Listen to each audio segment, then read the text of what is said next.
Hello, everyone. Thank you for being here today, and welcome to one of our first Sydney seminars for this calendar year. The Sydney seminars foreground contemporary leading-edge scholarship in questions of constitutional resilience. They are named in honor of political thinker and revolutionary Algernon Sidney, who was an advocate of rule of law principles and who strongly opposed monarchical absolutism and any arbitrary power. To tell you a few words about Algernon, he, as a member of the Rump Parliament in 1653, he defied Oliver Cromwell, refusing to leave when Cromwell stormed Parliament with his army. Sidney's most enduring legacy lies in his seminal work, Discourses Concerning Government. There, he challenged the divine right of kings and championed popular sovereignty. Excerpts from discourses were eventually used as evidence to support Sidney's execution for treason in 1683. But years after his death, the text continued to influence the thinking of many, including the American revolutionaries. And that is a wonderful dovetail to the topic of our Sydney seminar today. We are very pleased to welcome Professor Michael Stokes Paulsen to talk to you all on the collapse of the American constitutional republic, the crises of the second Trump regime. Professor Paulsen is Distinguished University Chair and Professor of Law at the University of St. Thomas. The University of St. Thomas is in Minneapolis. So that is another point of interest given what has happened in the past few days. He previously was the McKnight Presidential Professor of Law and Public Policy and the Associate Dean at the University of Minnesota Law School, where he taught from 1997 until he moved to St. Thomas in 2007. He is the author of more than 90 scholarly articles and book chapters, as well as a number of books on a wide variety of American constitutional law topics. In a recent article, The Sweep and Force of Section 3, written with Will Bode and published in the University of Pennsylvania Law Review, Professor Paulsen presented a powerful argument that Section 3 of the 14th Amendment, which forbids holding office by former office holders who then participate in insurrection or rebellion, should be understood as a self-executing provision of the Constitution, meaning it would operate as an immediate disqualification from office without need for congressional action. Further, he argued with Will that the section should be able to be enforced by every official, state or federal, who judges electoral qualifications. The Supreme Court did not agree with him. But it's an excellent article, and I recommend it to you all. He is a graduate of Northwestern University, Yale Law School, and Yale Divinity School, and before becoming a law professor, Professor Paulsen served as a federal criminal prosecutor for the U.S. Department of Justice, a private civil rights and religious freedom litigator, and attorney advisor in the Office of Legal Counsel for the DOJ under President George H.W. Bush. He has taught or lectured at numerous universities in the United States and around the world, most recently here in the UK at Oxford. And we are delighted at UCL and the Global Center for Democratic Constitutionalism to welcome him to our stage. Thank you for joining us. Thank you.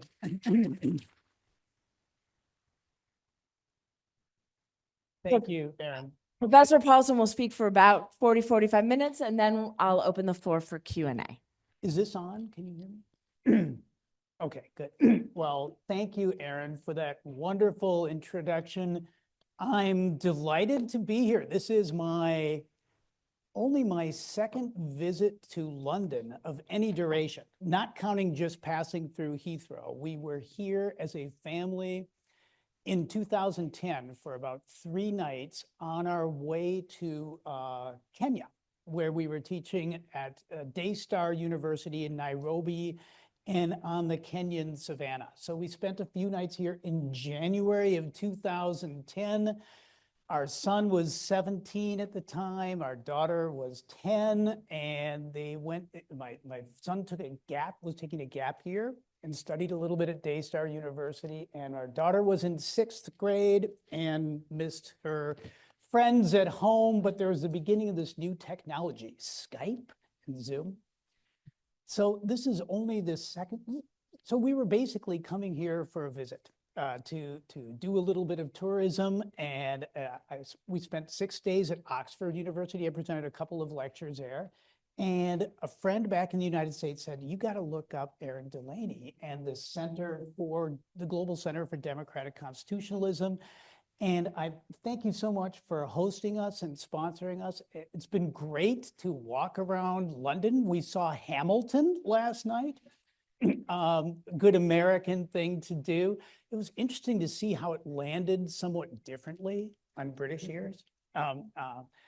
And we're proceeding from here to do other tourist sort of things. But my topic today, you mentioned that I'm from Minneapolis. How many of you have seen video of what's been going on in Minneapolis? I just want to take a poll.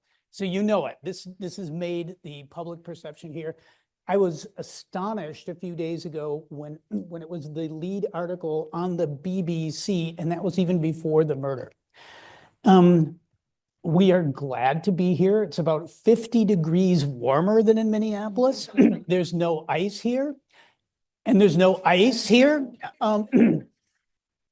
But by the same token, we strongly feel the tug of home, right? We are grieved by what's been going on in the cities. The murder on Saturday morning was about 12 or 13 blocks from our house. It's a place where we walk to go out to eat.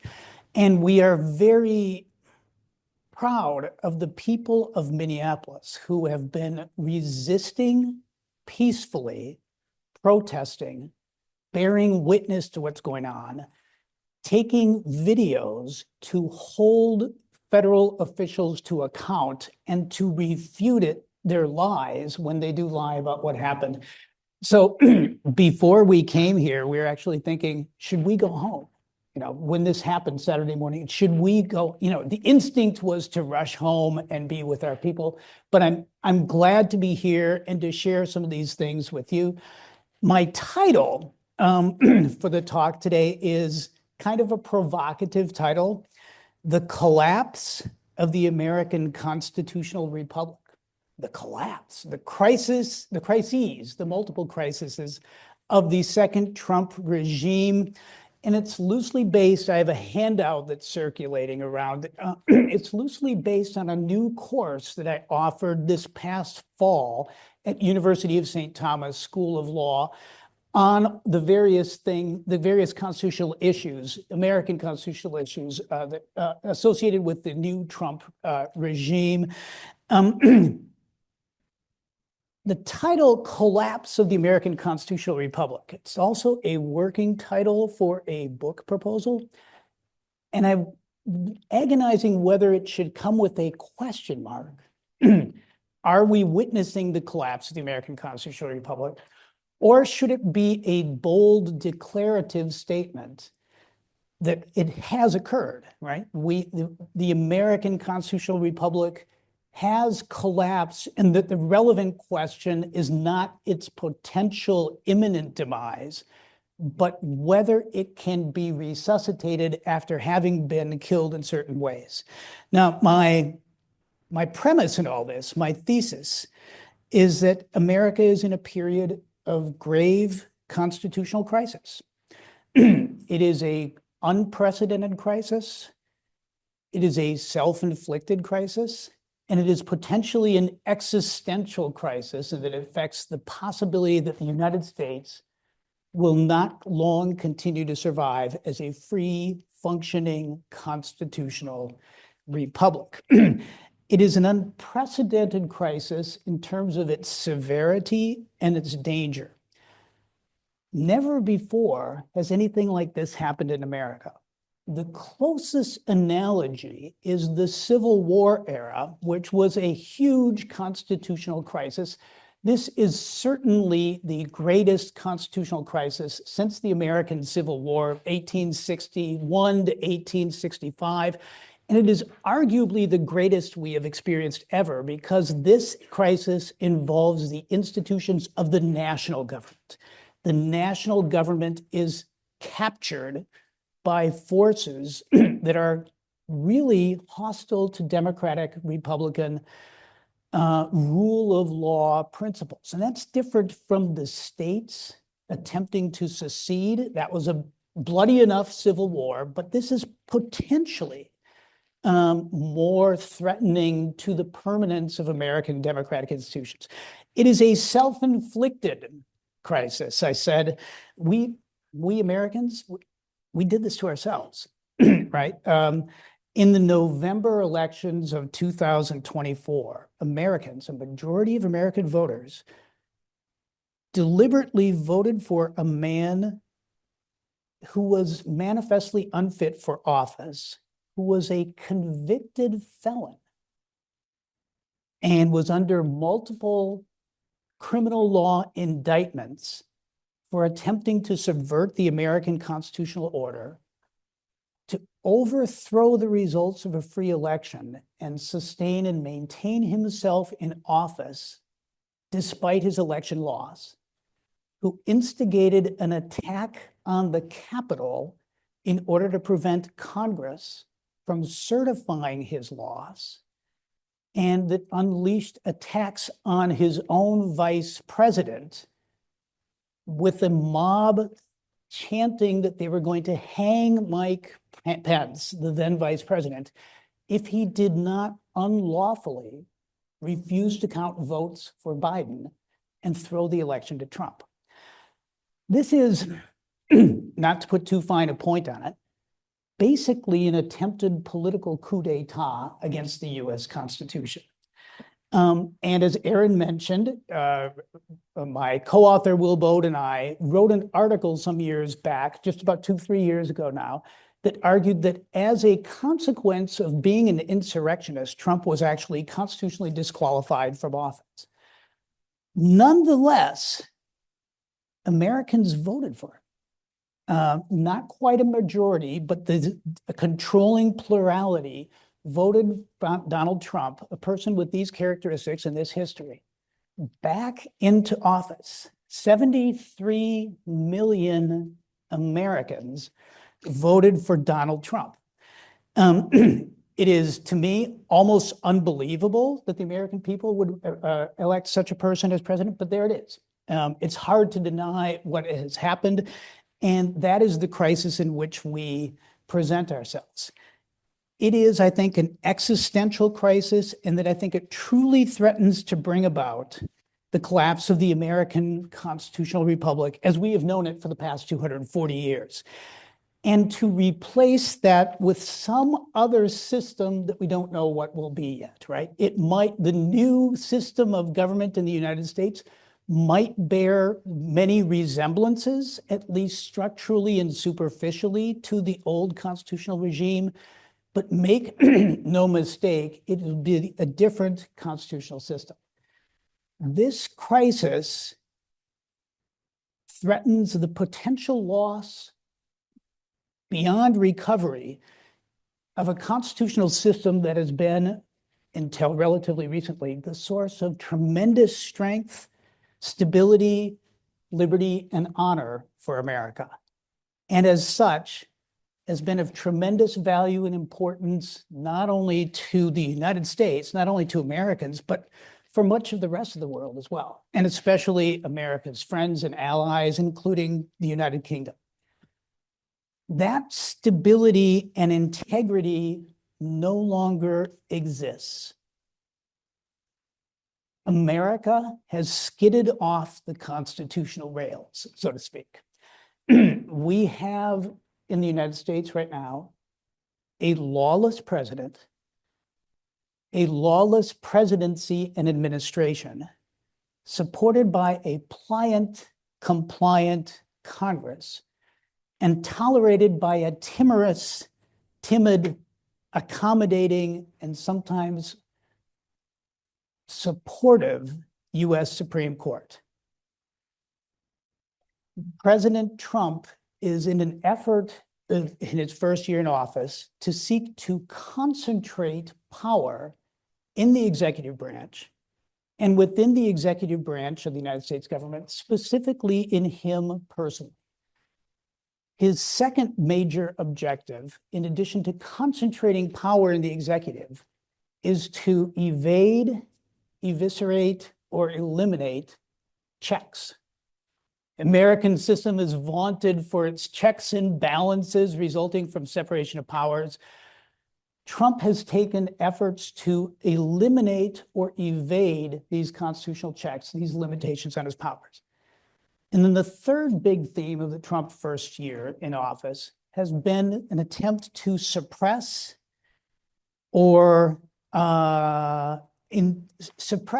destroy opposition and dissent through restrictions on the freedom of speech, through pressure, through intimidation, through threats, through violence, and in use of federal troops as violence to attempt to subjugate people who disagree with him, which is why he targeted my home of Minneapolis and St. Paul, Minnesota. The American system right now is tilting toward tyranny. I like that. That's an alternative title for the book, Tilting Toward Tyranny. As James Madison, one of the America's famous founding fathers for the Constitution, wrote, in the Federalist, number 47, the accumulation of all powers, legislative, executive, and judiciary, in the same hands, whether of one or a few or many, and whether hereditary, self-appointed, or elective, may justly be pronounced the very definition of tyranny. The actions that Trump has taken, consolidation of powers, elimination of checks, suppression of opposition and dissent, are the hallmarks of authoritarianism. And that is the system toward which the United States is tilting, if it has not already fallen down into it. So what I would like to do in the next 30 minutes or so is address three broad points. First of all, how did we get to this point? How did the American constitutional system approach such a serious risk of entire collapse? I call this first point the failure of checks and balances. My second broad point will be to make a rapid fire, very rushed survey of all of the unconstitutional, illegal things that the Trump administration has done so far. It's 1 year, and they have quite an impressive record. It has been systematically unconstitutional in its actions and anti-constitutional in its design. The second Trump administration's first year has been bent on consolidating power and establishing tyranny. And then my last point, and I'd better leave some time for this because I don't want to leave you all depressed, is what can be done? Is there any hope? Is it too late? Can the American constitutional system be rescued? And just in case I don't get that far, the answer is yes. I think Trump will overreach. I think Trump has overreached. And with overreaching comes opportunity for correction. So my vehicle for addressing these issues is to walk you through a syllabus. This is the syllabus for my course. It's actually a syllabus overview or a course at a glance. It is a description of topics that I proposed to cover in my seminar last fall. And there were new topics that constantly had been added. This is basically my August outline. And then there were new things that developed along the way, new constitutional atrocities. So just as if I were introducing a seminar on the first day of class, let me walk you through the syllabus and tell you. I'm not going to tell you about course requirements and papers. Instead, I want to talk about what are the topics in my first 3 class sessions. So this is after the abstract. If you open up to the first page, course at a glance, I begin with the American constitutional framework. How many here are Americans? Do we have any, a couple, a semi-American, a few Americans? How many, so a lot of what I'm going to say now is familiar to Americans, or they say it's familiar to them.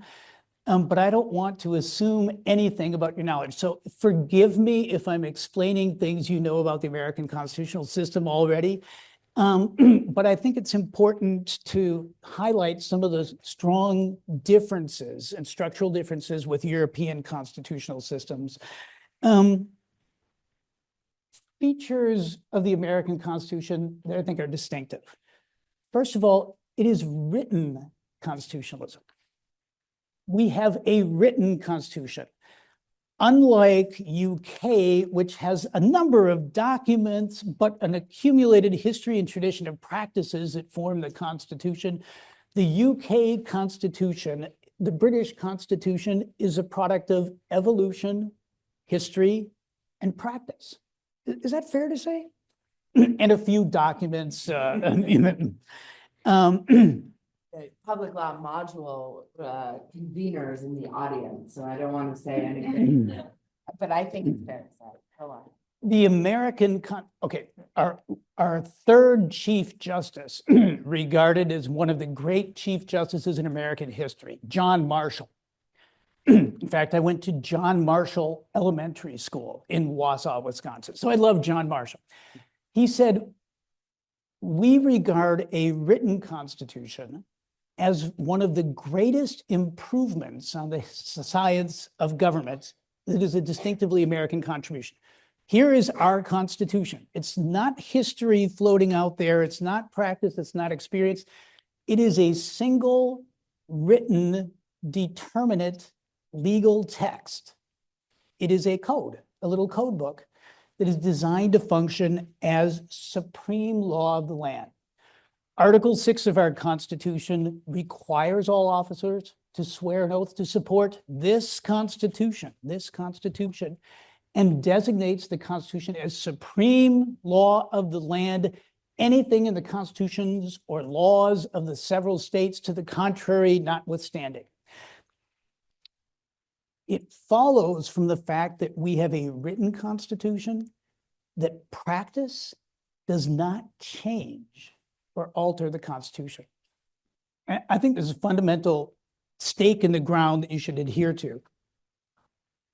Elections in the United States do not change or alter the Constitution, nor is the Constitution superseded by contrary practice or precedent, even if sustained over a period of years. As I understand the British Constitution, the English Constitution, sustained contrary practice would actually alter the Constitution. In the United States, if our Constitution is a written legal text, practice that departs from the Constitution is simply unconstitutional, okay? Another distinctive feature of the United States is our separation of powers. We are not a parliamentary system where the majority party basically selects the prime minister as executive, and there's cabinet government, so that the executive is kind of an extension of the legislative majority party. In the United States, the three branches of government are separate and independent of each other, with the idea that the legislative power cannot control the president, the executive power cannot control the legislature, and the judicial power cannot control either of them, or either of them control the judiciary. Separation of powers is an absolute structural bedrock of the American constitutional design. Article 1 sets forth the powers of Congress, the legislative powers. Article 2 sets forth the selection manner and independence and powers of the president as executive branch, and Article 3 establishes our judiciary. Because our judiciary is independent of the legislature and derives its power directly from the Constitution, our judiciary is not bound by what the legislature has done. So if the legislature enacts an unconstitutional law, it is the responsibility of the courts to not give effect to an unconstitutional law. That's what's known familiarly, at least to Americans, as judicial review. A final feature that I think is very important is the United States has fixed terms of office. Our lower house is elected every 2 years for 2-year terms. The president is elected for every 4 years on a date certain and serves a determinate 4-year term. And our senators are in staggered 6-year terms with 1/3 of the Senate being elected each year.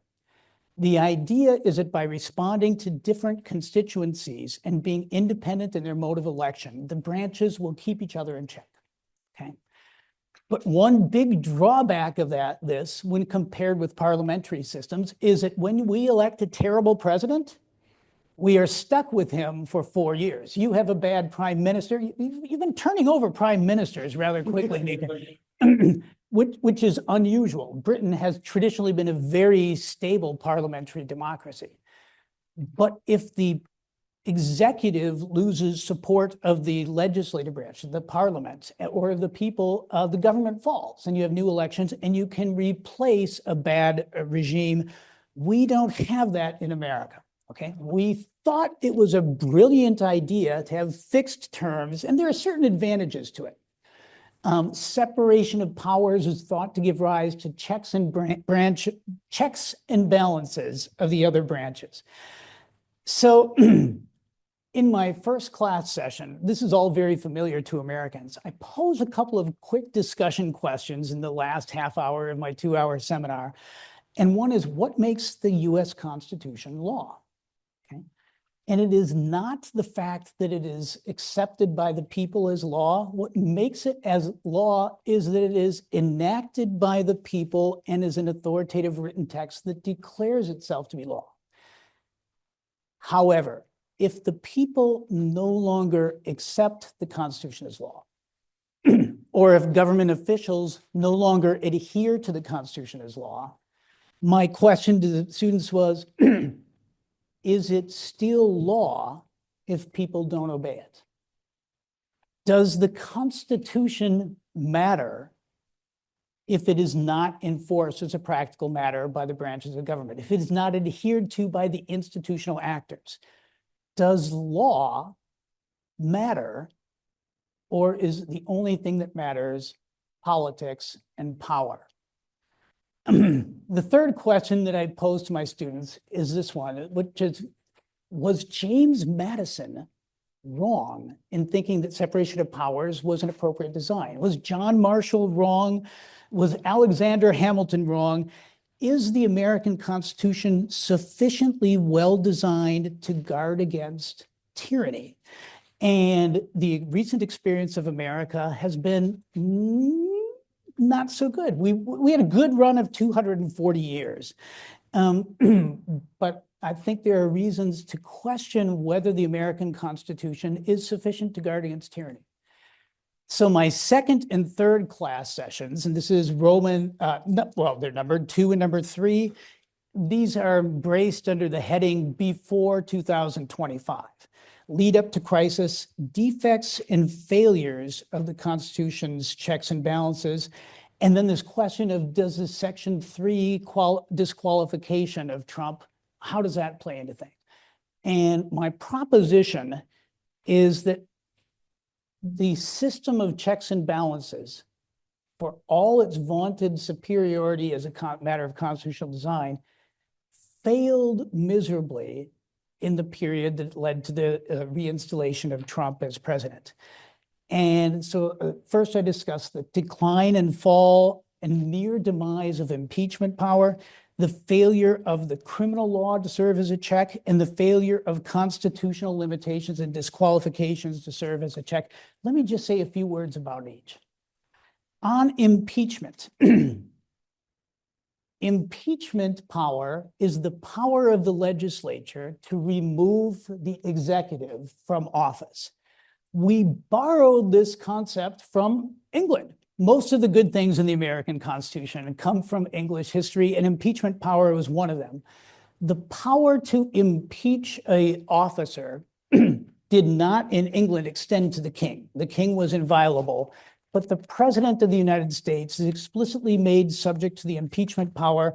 Article 2, Section 4 of our Constitution says the President, Vice President, and all civil officers of the United States shall be removed from office on impeachment for and conviction of treason, bribery, or other high crimes and misdemeanors. High crimes and misdemeanors is a term of art that we borrowed from English practice. It was a known broad standard that had a determinate meaning, but that had a broad range of application committed to the legislature's judgment. The lower house proffered an impeachment, and then the upper house, just as in Britain, would try impeachment. And it extends to offenses against the Constitution, serious violations of the Constitution. It extends to abuse or misuse of constitutional powers that the executive actually has. It extends also to failure to perform duties responsibly. It extends to betrayal or compromise of the national interest, violation of principles of anti-corruption, bribery, violation of public trust, and serious willful criminal law violations. Doesn't have to be a literal crime. The term high crimes and misdemeanors addressed public misconduct of a broad variety of forms by the executive or by executive officers. And as you hear those terms, you're thinking, violation of the Constitution, that's Trump. Abuse of constitutional powers he has, that's Trump. Serious betrayal of the national interest and self-dealing, Trump. Nonetheless, Trump has defeated impeachment efforts twice. First, he was acquitted on well, let me go back. One of the requirements of the Constitution is that to be convicted and removed from office, you need 2/3 of the Senate to vote to convict. And that has proven to be an insuperable barrier when members of a president's own party continue to adhere to him no matter what he has done. Trump extorted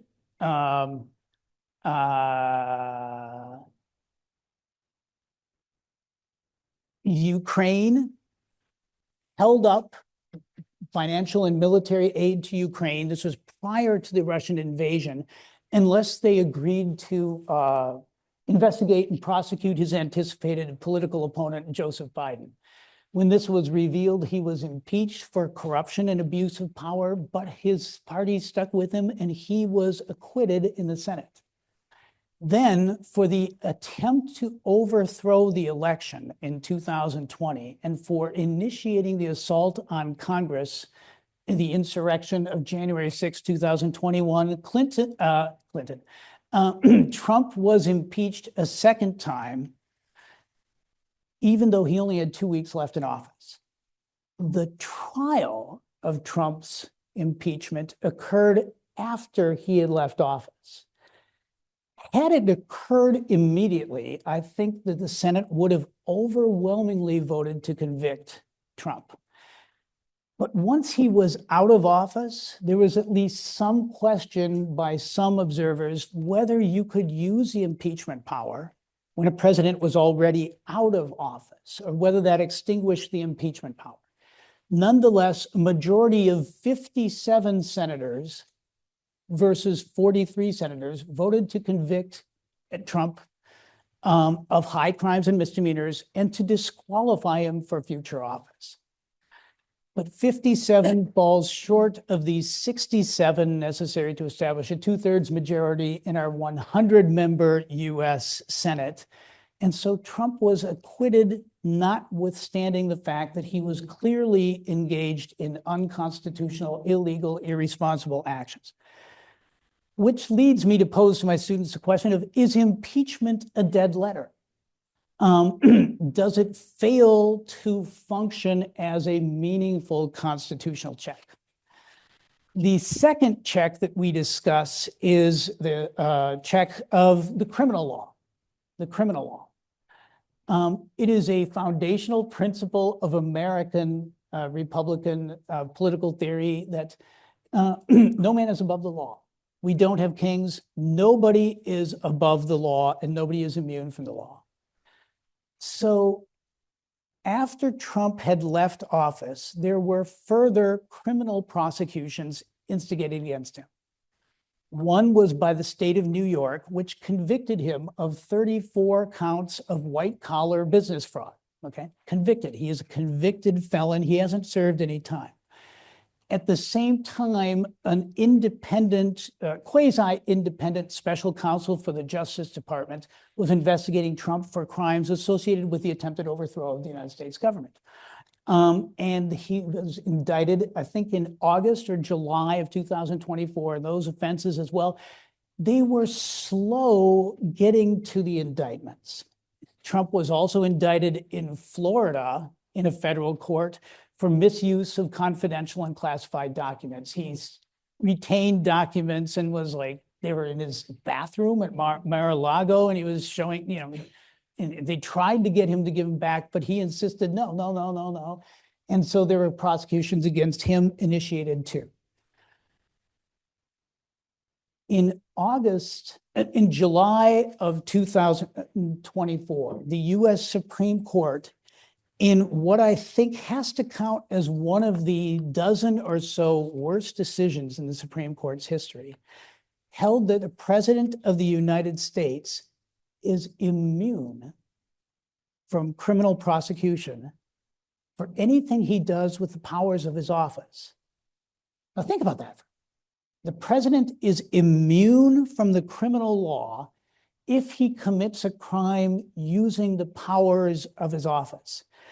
It's really pretty unbelievable an opinion, and it creates a constitutional right of presidents to abuse their powers in criminal fashions. I want to read just a little bit from the dissent of Justice Sotomayor. She says this: the court effectively creates a law-free zone around the president. When he uses his official powers in any way under the majority's reasoning, he will now be insulated from criminal prosecution. Orders the Navy's SEAL Team 6 to assassinate a political rival? Immune. Organizes a military coup to hold on to power? Immune. Takes a bribe in exchange for a pardon? Immune, immune, immune, immune. And then she ends by saying, even if these nightmare scenarios never play out, and I pray they never do, the damage has been done. The relationship between the president and the people he serves has shifted irrevocably. In every use of official power, the president is now a king above the law. And I think that's true. This is a decision rendered by a Supreme Court 3 or 4 months before Trump is elected in 2024. But the practical effect of it has been to license whatever he wishes to do. Now, Erin told you also about Section 3 of the 14th Amendment. This is an issue near and dear to my heart because I wrote this article with Will Bode arguing that Section 3 of the 14th Amendment, adopted at the close of the Civil War to keep former Confederates from returning to power, is a provision that continues to live on. Right? That law does not vanish just because it's old, and there will be new applications of old legal provisions, and this is one of them. Will Bode and I argued that the provision of Section 3, which forbids holding office if you engaged in insurrection or rebellion, having previously sworn an oath as an office holder to the Constitution, it disqualifies Trump even though it was aimed originally at former Confederates. We think the argument is pretty convincing. Erin pointed out that the US Supreme Court in a case rejected it. They actually rejected it unanimously, 9-0 on different rationale. And somebody once asked me at University of Pennsylvania, where we published this article, the Supreme Court ruled against you unanimously. Are you embarrassed? And I said, well, I am embarrassed. For them, their reasoning is the most transparently result-oriented incomprehensible reasoning of any Supreme Court opinion. It is clear that they did not wish to reach this result. They did not wish Trump to be disqualified. They did not want to be responsible for creating that sort of political turmoil. Instead, they allowed a plainly unconstitutionally ineligible person to be elected president of the United States. They kind of gave him permission. But it's interesting, in this decision, they never say that Trump isn't an insurrectionist. They never say that he isn't disqualified. They never say that Section 3 does not have legal effect. They just say that states, through their election laws, can't enforce Section 3. So it is still open, I would submit, for people to raise Trump's ineligibility to be president, even though he's president, his ineligibility as a defense to actions taken by the government against them. If somebody has been removed from office and said, you shouldn't have been able to remove me from office, they could argue one of the reasons you can't remove me from office is you are not president. You are not lawfully president. If Trump initiates a criminal prosecution or a deportation in immigration proceedings, it is open to the affected person to say Trump is not lawfully president of the United States and cannot take these actions. I am toying with an article. I have a good title for it.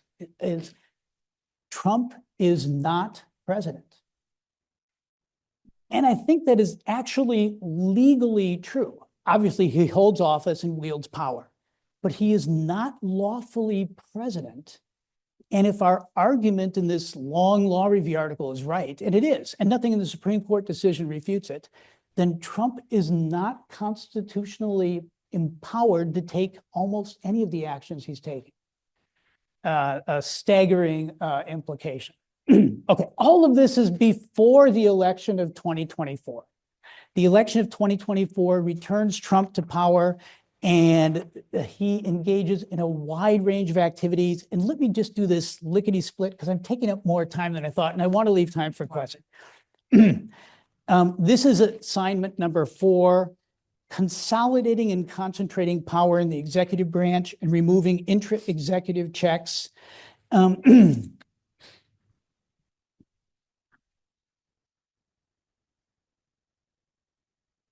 My class didn't like me on this one because I said that actually Trump, as president, did have most of the powers to remove other executive branch officials that he claimed, okay? The American Constitution vests the executive power in a president of the United States. It's not a collective body. The framers of the Constitution specifically rejected the idea of a plural executive. Instead, they intentionally made the executive power unity, sometimes referred to as the unitary executive. So I think that Trump and his administration are actually correct in saying that the president has to have power over all law execution of the federal government. The executive power is the president's power, and the president gets to control the executive branch. He may countermand anything that a subordinate does that's contrary to his policy. He may direct subordinates as to what the executive practice shall be, as long as it is executive practice. I think everybody agrees with this principle in theory. The big disagreement is, can the president fire subordinates for not complying with his actions, with his directions? As to principal officers, cabinet officers, it's well established that the president can, but how far down the chain does that go? Does that mean that the president can abolish the civil service? Can he replace people on independent agency commissions? He has fired career civil servant prosecutors and FBI agents simply because they worked on the matters against his view, and he wants loyal people, and so he's fired inspectors general, military, anybody who disagrees with his policy. To a large extent, I think that is within his constitutional power, but his intention is to rid himself of intra executive restraints on the exercise of his power. Class 5 on the next page is where we really get to serious constitutional violations. I call this principle orders without law. This involves a wide variety of circumstances in which the president has engaged in unilateral lawmaking as president by executive order. In the American constitutional regime, this is a fundamental violation of separation of powers. Article 1, Section 1 of the Constitution vests the legislative power in Congress. All legislative powers herein granted shall be vested in a Congress of the United States. This means the Congress has legislative power and the president does not. The president is not a lawmaker. And this is absolutely foundational to American design. In parliamentary systems, the executive tends to be an extension of the legislature. But think back to your English history of Charles I exercising legislative power. Didn't he lose his head over, let's say, we were taking a tour Sunday morning and we came across this parade being formed. They reenact, I think, the execution of Charles I because he, as king, interfered with Parliament's legislative power. The principle of parliamentary supremacy gets translated into American constitutional law in that the president cannot enact a law on his own. The president cannot repeal a law on his own. The president cannot amend the law on his own order, and he must faithfully execute the laws and not suspend them. Trump has violated these principles in innumerable circumstances, refusing to comply with the law concerning TikTok's ban in the United States, refusing to enforce the Foreign Corrupt Practices Act because Trump likes foreign corrupt practices, by initiating regulation of universities, law firms, wide variety of people without any authority and achieving regulation by deal, by shutting down departments, by refusing to spend appropriated funds. Trump has violated the Constitution repeatedly, insistently, and in ways that I think should give rise to his impeachment. Class number 6, I am going to go fast. Stop me if I'm boring you. Abuses and misuses of the criminal law enforcement power. The power to enforce the criminal law entails some prosecutorial discretion as to the propriety of the cases in which it's brought. But Trump has used the pardon power and the prosecution power to reward his friends and to punish his political enemies. He pardoned everybody or commuted the sentences of everybody who engaged in insurrection, including assault on federal officers in the January 6th attacks. Even though they were clearly criminals, they were his criminals. They were supporting him. He has also used the prosecutorial power to target political enemies, opponents, and Democrats, people who have positions he doesn't agree with. James Comey, the former head of the FBI, Letitia James, a state attorney general in New York, Jack Smith, the special counsel that I mentioned, and he was here just a while ago talking. Other prosecutors and civil servants, he has threatened in the past week or so to prosecute and investigate the Minnesota governor, the Minnesota attorney general, and the mayors of Minneapolis and St. Paul for the offense of encouraging people to protest peacefully. He says that makes them insurrectionists. There is a doctrine in criminal law concerning vindictive prosecution that holds that even if a prosecution is otherwise within a constitutional power, someone has actually committed an offense, if that prosecution is initiated for improper purposes of targeting the exercise of constitutional freedoms, that is an improper prosecution. In our class session, I brought in multiple federal prosecutors, including myself, and we agreed this is really about the most shameful, despicable abuse of power in Trump's menu. There are many competing candidates for it. classes 7 and 8, I leapfrogged over immigration because I wanted to spend time in our class discussing the First Amendment freedoms. First Amendment is the term Americans use, because it's in our First Amendment to the Constitution, for the freedom of speech and freedom of the press.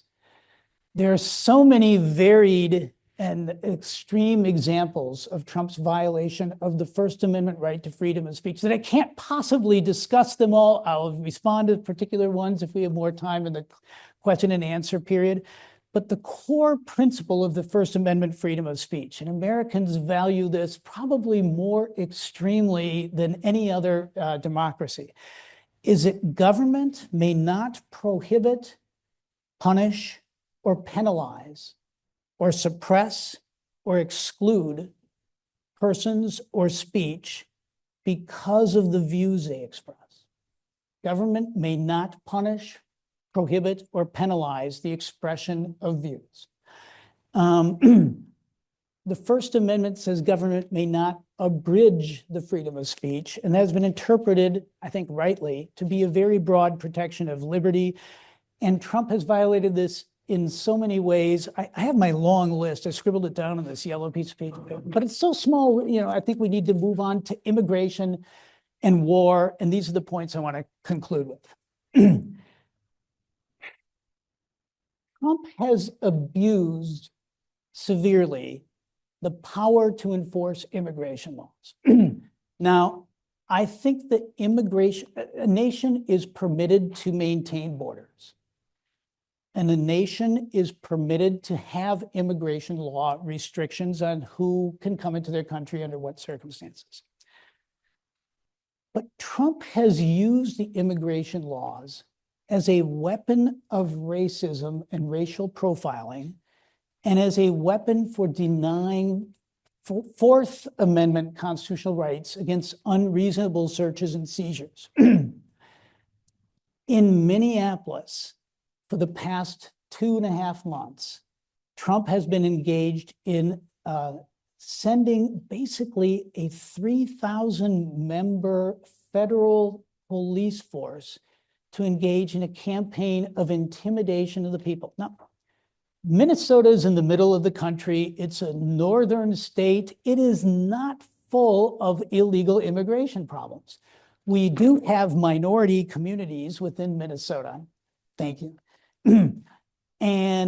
But Trump has targeted Minnesota for a couple of reasons. One is he does not like Somalians, right? There have been some prosecutions of Somali native Minnesota citizens who have engaged in crimes of fraud. And he's seized on this, and he has said in public statements, Somalia is a terrible country. It's a garbage country. And my congresswoman is a Somalian American. She's been a US citizen for 25 years. So, but part of the immigration enforcement is just pretext to impose power against the wishes of the people.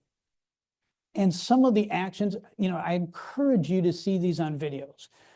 Trump's ICE agents, Immigration and Customs Enforcement agents, have used a 5-year-old preschool child as bait to try to lure his parents out of the house, basically taking a kid as hostage. They've taken an old man, well, I hesitate to say that because I think he's actually younger than me, out of his house, basically in his underwear, which in Minnesota, in the winter, gets pretty darn cold. They've smashed down doors of houses. They've smashed car windows. They've dragged people from cars, and they have killed 2 people. It is hard to watch the video of what happened Saturday without reaching the conclusion that this was the willful and reckless killing of a person who was doing nothing more than irritating the ICE officers by filming what they were doing in beating somebody else. They then wrestled this person to the ground, beat him with a pepper spray can after having exhausted the pepper spray can into his face. And then someone noticed that legally in America, He was actually carrying a weapon. He was not displaying the weapon. He had been displaying a cell phone. When they saw the weapon, they took it from him and then shot and killed him at point blank range. It is no surprise then that Minnesotans have attempted to resist the authority of what basically amounts to an invading, occupying federal army and behaving lawlessly in their streets. One of the principles of American federalism, and I'll stop with this and leave discussion for war, Greenland, oh my gosh, to questions and answers. One of the principles of American federalism is that the state governments and the federal governments are designed to serve as checks on one another. Alexander Hamilton says this in the Federalist number 28. It may safely be received as an axiom in our political system that the state governments will in all possible contingencies afford complete security against invasions of the public liberty by the national authority. Hamilton wrote that in a confederacy, the people, without exaggeration, may be said to be entirely the masters of their fate. Power being almost always the rival of power, the general government will at all times stand ready to check the usurpations of the state governments, and these will have the same disposition towards the general government. The people, by throwing themselves into either scale, will infallibly make it preponderate. If their rights are invaded by either, they can make use of the other as the instrument of redress. I promised I would end with a note of optimism.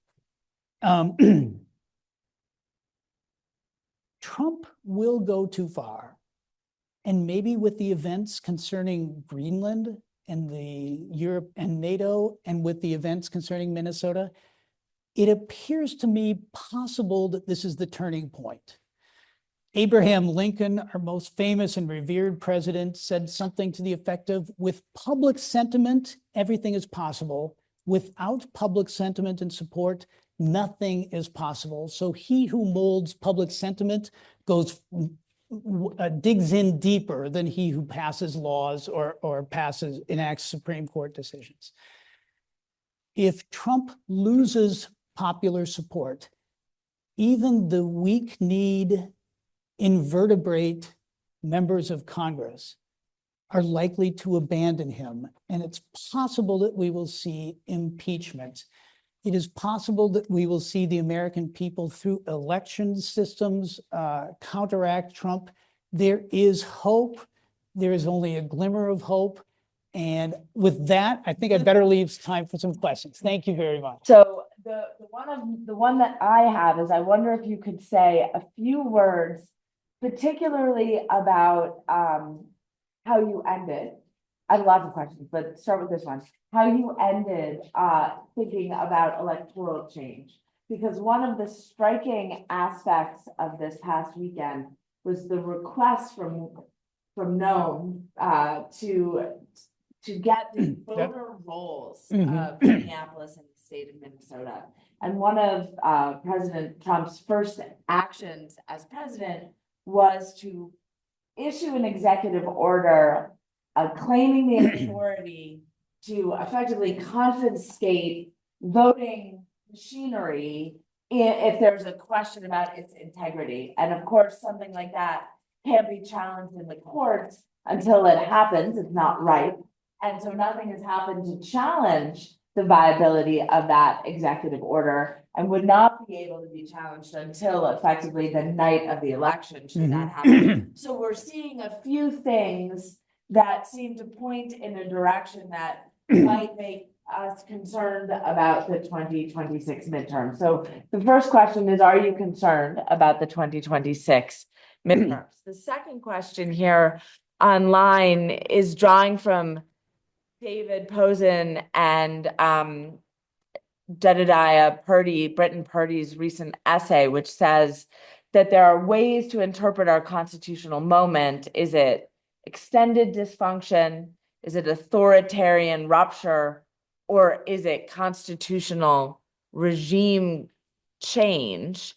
Which of these three frames do you find most persuasive and captures the state of American constitutionalism today.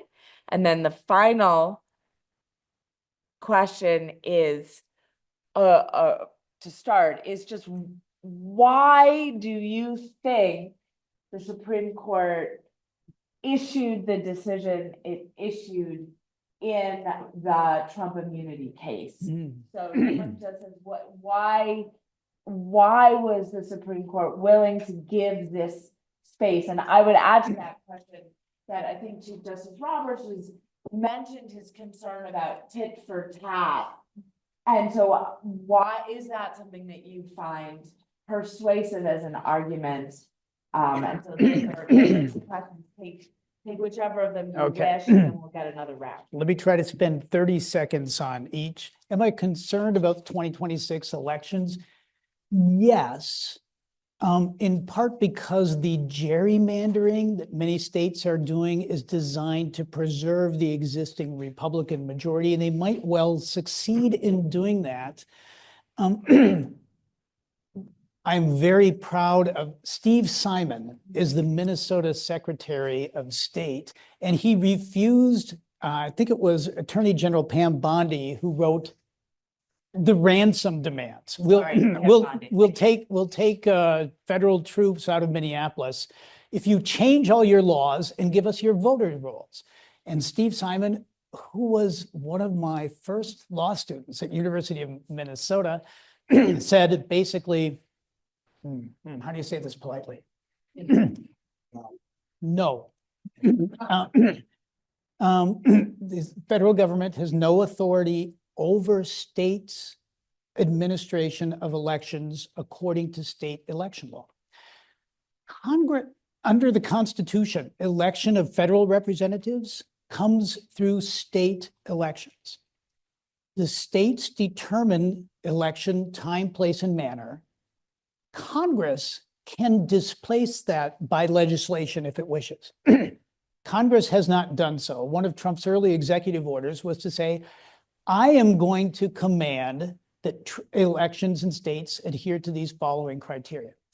There's a very real danger that he will attempt to do that. I am proud of my former student in saying, no, we are not adhering to your ransom demands, which are actually to me, a signal of the weakness of the Trump administration is realizing it has overplayed its hand. I haven't read the Paulsen and co-author article, but whether you call our current situation extended dysfunction, rupture, or regime change, it is not the US Constitution as written. We are in some sort of cataclysmic dysfunction.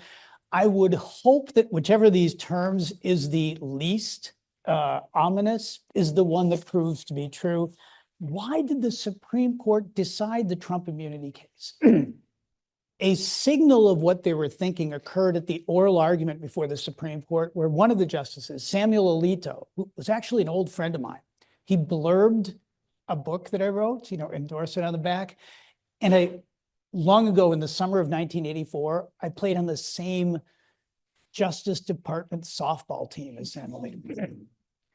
Sam is a good guy, but here's what he said at oral argument. Do we need to create an immunity for presidents from criminal prosecution so that a criminal president is willing to leave office, right? Otherwise, he'll cling to power. I understand that instinct, and it is a common instinct of all judges to seek to rewrite the law and invent provisions you think would be good as a policy matter. But that is contrary to every sound principle of originalist constitutional interpretation. You take the Constitution as it is and you enforce that. That is the duty of Supreme Court justices. I think it's possible that some of the conservative Supreme Court justices thought that a little bit of conservative judicial activism would make a better Constitution. It didn't. It made for a criminal president being restored to office and being immune from prosecution by creation of law by the Supreme Court that isn't there in the Constitution. And with that, we've come to the end of our time. Thank you very much for your Thank you. Not only for your commentary, but for ultimately what it pains me to say, but your bravery in sharing your views. So thank you again. Thank you. Thank you for having me.